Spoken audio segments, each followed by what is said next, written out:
And just last week, Wednesday, Thursday, Friday, we were just celebrating World Press Freedom Day, etc. But sometimes, in reality, in the practical sense of it, on our day-to-day job activities, just doesn't work. We know that already we have a supporter of the governing New Patriotic Party assaulting one of our own, a news anchor with Adom FM. Sakyiwaa is here with me at the studio, but at the headquarters of the NPP, going to cover former vice chair, a suspended vice chair of the party, Sakyiwaa, picking his nomination forms, and he was given a good punch.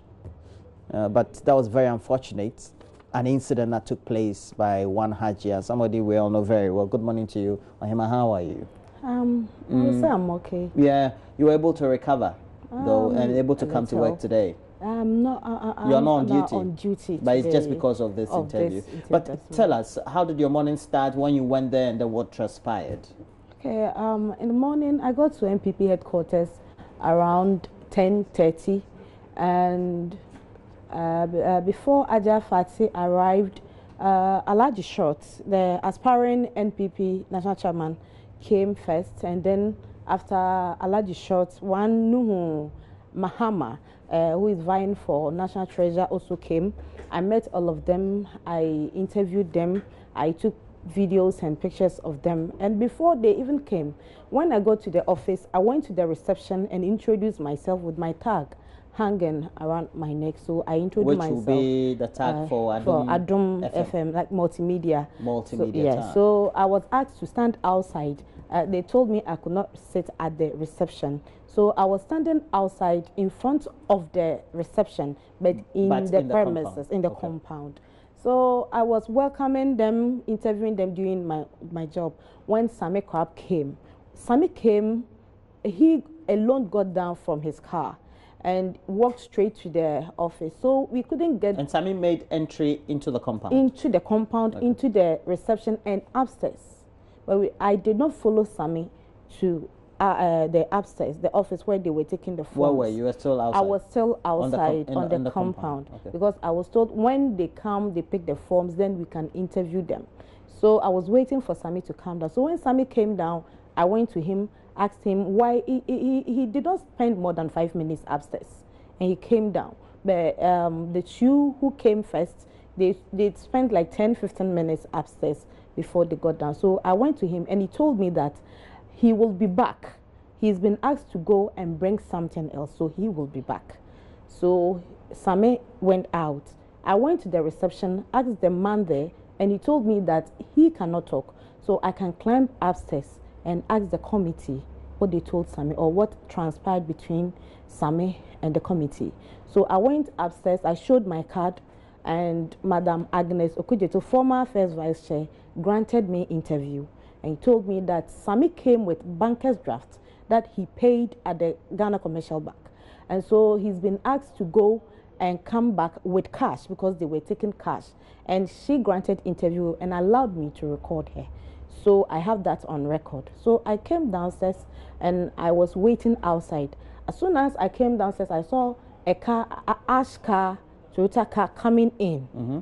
And before the car would land, the door was opened and Fati came down, shouting Sakyiwaa, calling Sakyiwaa's name. At the time, Sami was out. At the time, Sami was away, calling Sakyiwaa's name that I will never allow Sakyiwaa to pick a form. And Sakyiwaa, for form biane.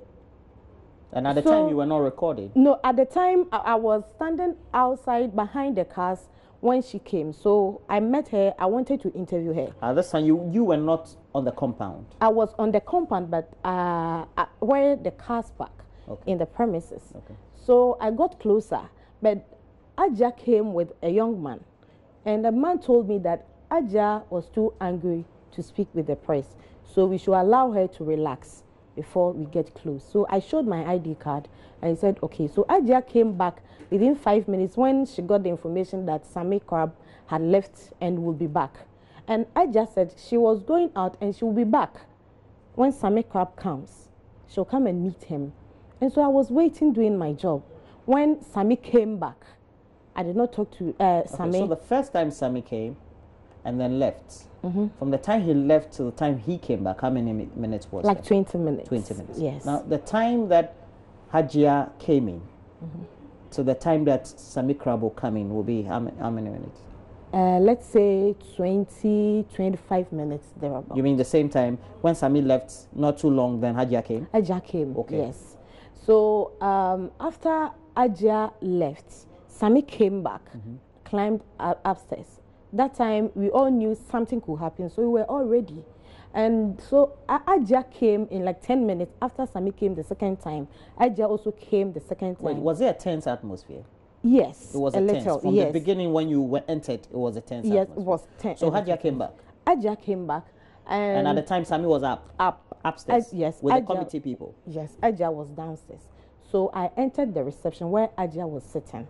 Because I had already introduced myself when she first came, I went there and I wanted... thought that she has recognized me, so I was ready to start my interview with her. So I wanted to capture the atmosphere because... At the reception? At the reception. I wanted to capture... That's a small reception. A small reception. And so Hajia was sitting, you know, MPP headquarters, the reception, and the way to the upstairs, that seat... The one here? The one here. That is the where one on your left when you enter? When you enter. That's where Hajia was sitting. And I was standing behind the door. Yes, because they have this sliding door. Sliding door. So that is where I was standing. And so I took my phone camera to capture, because that is what I was using. I took the phone to capture the environment and how tense the place is. As soon as I brought the camera out, I just smashed the camera. She was sitting down, so she threw her hand. Was it a phone or a camera? A phone camera that, okay, is a phone. But you were using the camera, with the phone. I just smashed the phone on the floor. I was shocked. I did not talk. I was just like, wow. So she stood up, came standing in front of me and punched me on the mouth. She didn't even ask you anything? No. Straight punch? Straight punch. It's after the punch that she asked me, why are you taking pictures of me? After she punched you? Yes. She had already punched me, so there was no need talking. I did not say anything. She punched me. What if I talk back? And she was angry? Very angry. So I kept my cool and I walked out of the reception. She was thinking you needed to ask her before taking a picture? Yes. And you still had your tag on you? Tag on, yes.